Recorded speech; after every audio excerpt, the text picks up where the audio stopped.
Good morning, everybody, and I want to say thank you again for joining me for another session of Wednesday Morning Cup of Crazy with me, Ross Allen Skorzewski. It is great to be back in the studio here in Green Bay. I hope everybody has had a wonderful 4th of July celebration. Kind of a crazy week last week. Everybody had 2 Mondays and 2 Fridays with the 4th of July falling right on a Wednesday.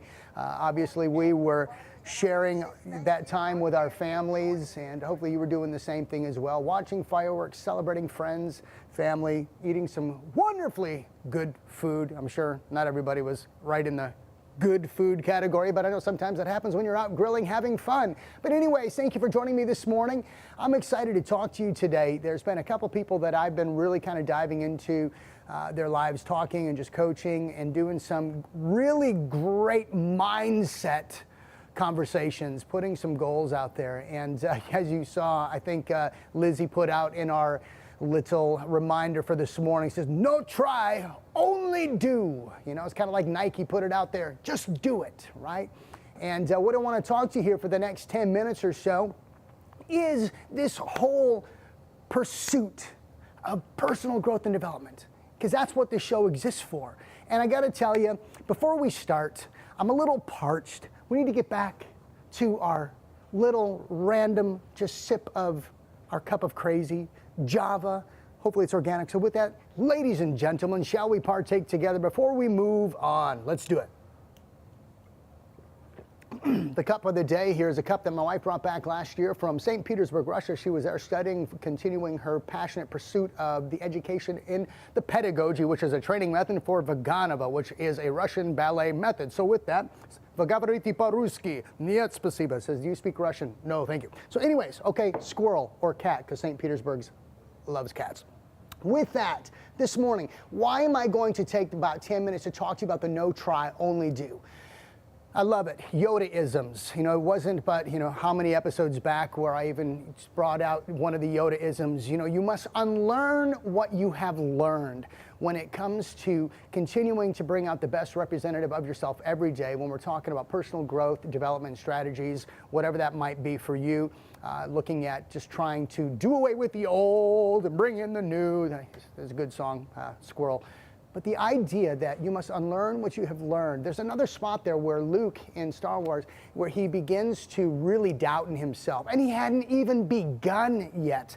And the crazy thing was, for Yoda, being as old and wise as he was in his Yoda-isms, speaking with his weird, crazy little, almost like quasi Kermit the Frog meets, Schmeagol from Lord of the Rings. It's like they took Kermit the Frog and Schmeagol, put their voice together. Well, there you go. You have Yoda. It doesn't look too far off in body, height, type, weirdness, lack of hair, and everything else either. But he says this, do or do not, there is no try.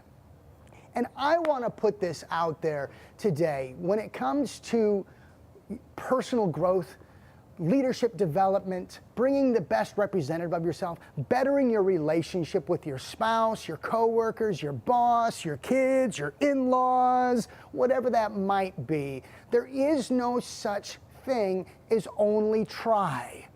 But the problem is we've allowed ourselves to embrace this. And why do I even say this? Because I've been that person, but I think it comes once back again to mindset. And here's the kicker. We think that trying is doing, and it's not.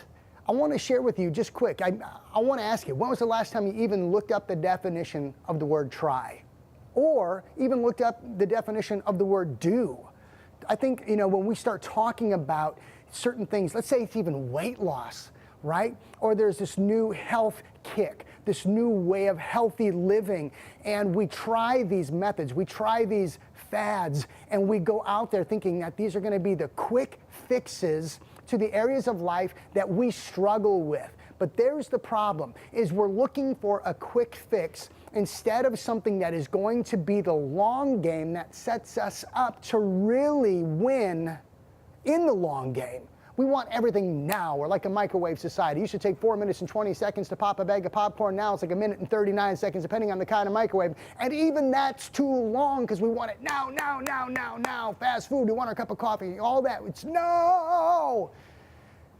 But it doesn't work that way with personal growth and development. Look at that with your kids.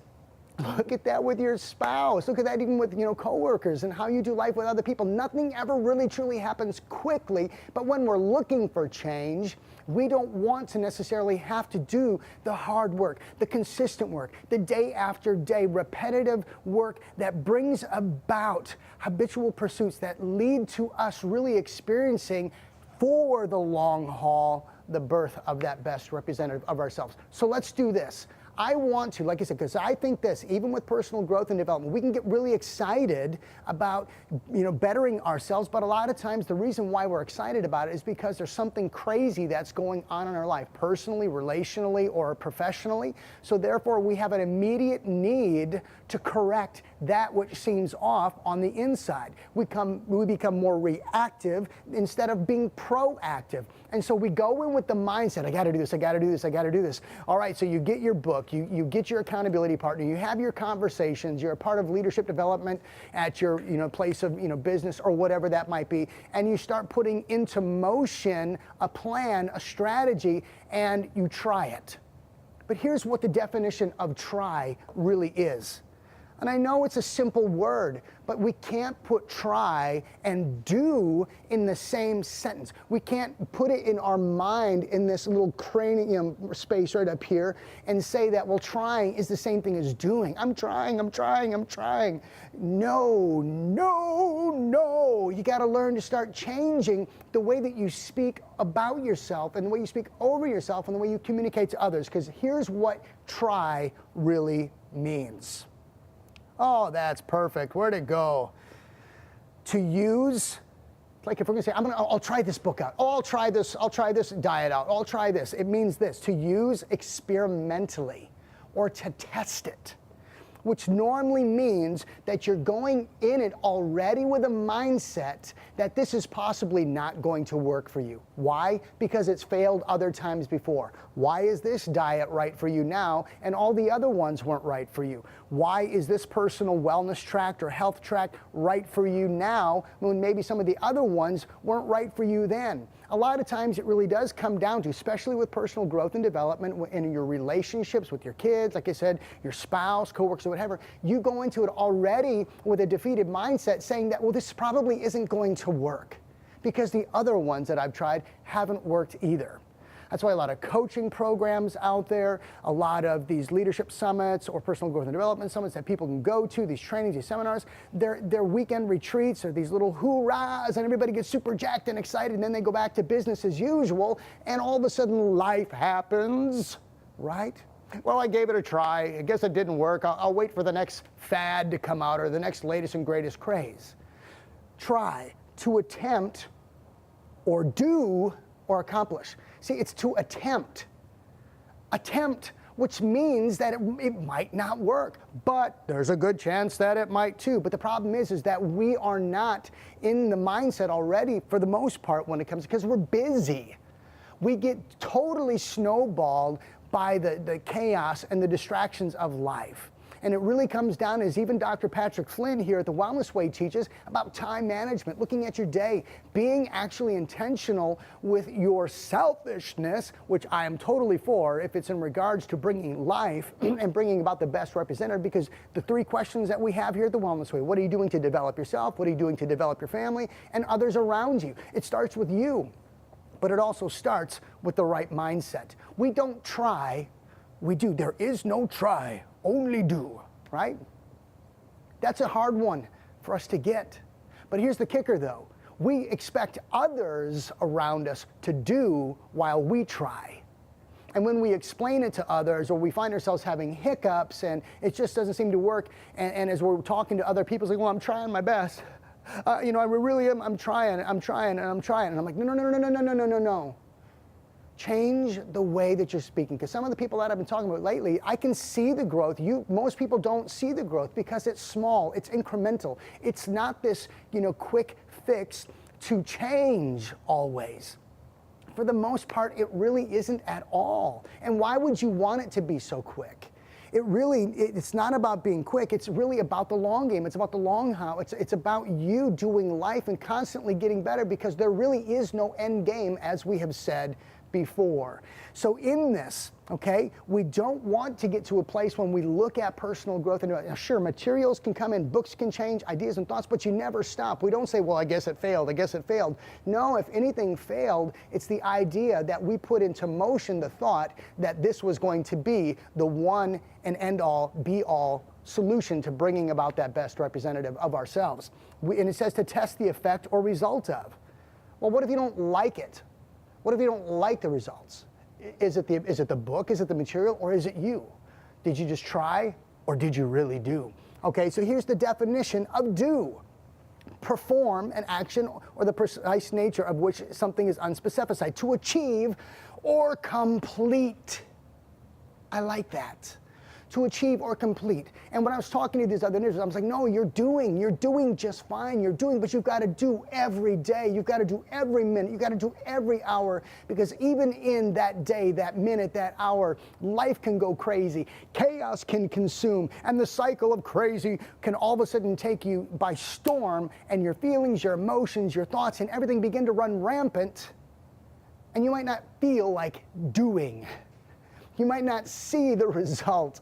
You might feel at that point that all you're doing is trying. And I'm saying, no, do. I can see it. I can hear it. Sure, we all have our peaks and we all have our valleys, and we make our statements based a lot of times on our emotional status. And the way we communicate to the world around us and even ourselves needs to be that of recognizing, no, that this is a daily pursuit. This is a constant pursuit, and it never ends. Never ends. It is not a fad. Personal growth and development is not a fad. It's not the greatest and latest craze to bringing about the greatest representative of yourself. This is not a get, skinny, quick weight loss program. Because here is the definition of fad. If we look at anything remotely close to how a lot of people approach things today, they totally get sucked into the latest and greatest craze. And if that one doesn't work, they sit and wait for the next one, and the next one, and the next one. And they're throwing money at everything. And they try it all out in experimental phases, only to recognize that it doesn't work again because their mindset is broken. It's not always about the next best thing. It's about being consistent and staying forward-thinking, being proactive and strategic. Because here is the definition of fad, ladies and gentlemen. An intense and widely shared enthusiasm for something, especially one thing, that is short-lived and without basis in the object's qualities. It's a craze. And we know we've been sucked into it, from fashion to material possessions to whatever. There's so many fads out there. Like I said, weight loss programs, health kicks, fitness programs, and the most crazy part about it is we get sucked into it because it's quick. It's the 90 PX, it's the this, it's the that, it's the 30 days of this, it's the 120 days of this, because we think that's, I can do that. And we have a hard enough time being consistent with 90 days, let alone 30. Why don't we start viewing it more as lifestyle, as a pattern of living, to where we don't just try. We change our verbiage, we change the way that we think, and we change the way that we talk, and embrace personal growth, development, and strategies. Don't be so quick to get sucked in to the latest and greatest craze. Stay consistent, stay persistent and steadfast, and be very mindful that at any point in time in your ability to just do, I promise you this, the cycle of crazy will begin. At that point in time, and if it does, just grab your cup of coffee, take a sip, chill, relax, and say, you know what, life is good. The cycle of crazy just began again, but you know what, we're doing this and we're doing awesome. Onward and forward. To that I say this, cheers to you. Enjoy the rest of your Wednesday, and I look forward to talking to you next Wednesday for the next episode of Wednesday Morning Cup of Crazy with me, Ross Allen Skorzewski. Cheers.